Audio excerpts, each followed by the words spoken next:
You know, most masks are just paper and paint, right? But what if some were made of something else? Something far more precious? Tonight, we're going to peel back the layers of a story that's literally stitched together from shadow and fear.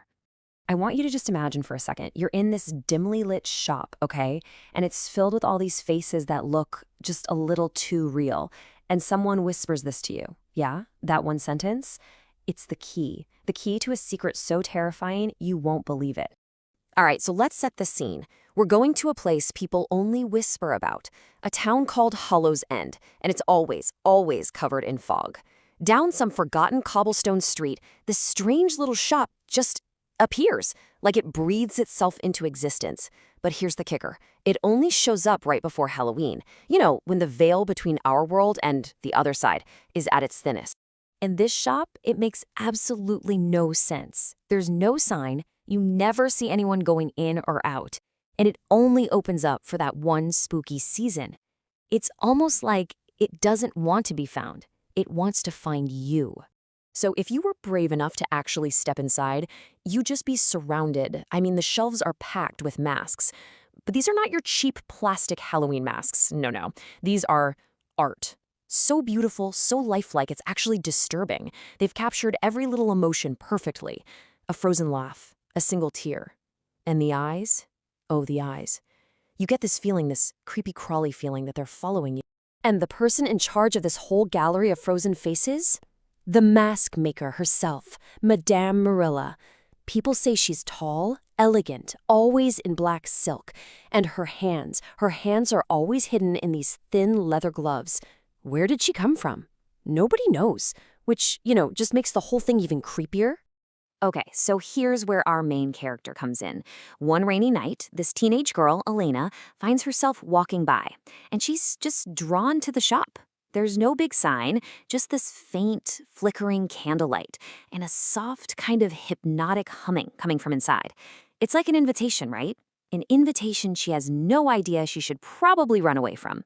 So Elena goes in, and Marella just glides past all these masks. She doesn't even let Elena pick one out. Nope. She grabs this perfect porcelain white mask and says something that's less of an invitation and more like a prophecy. Try this one, she says. It would fit your face perfectly. And the second that mask touches her skin, everything just warps. The whole room goes silent. She gets hit with this wave of dizziness and this really weird tugging feeling, like from deep inside her. Yeah, this is definitely not just paper and paint.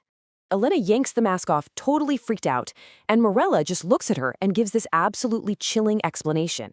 She just says, "It remembers you." I mean, what does that even mean?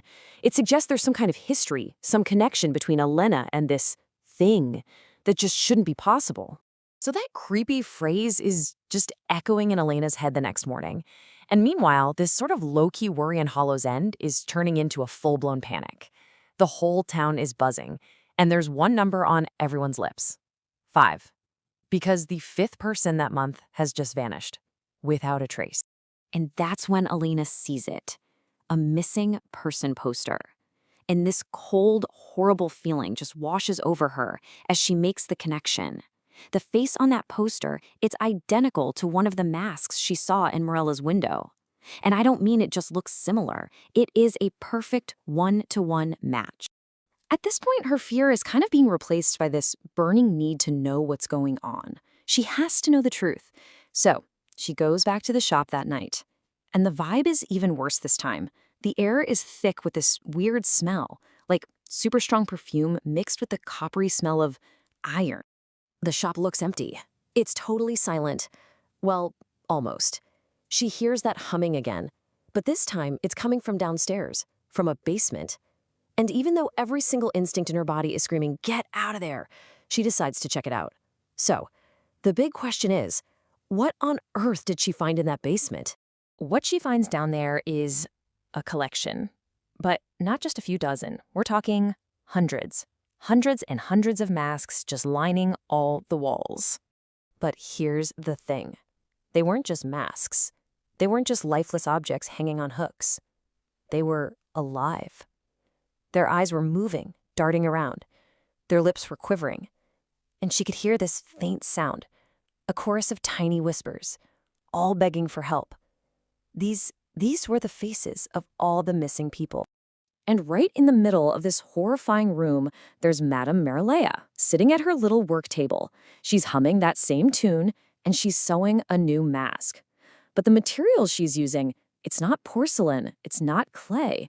It was skin. There was no way it wasn't real. Elena can't help it. She gasps. And Marella turns around, her voice just so calm. It's terrifying.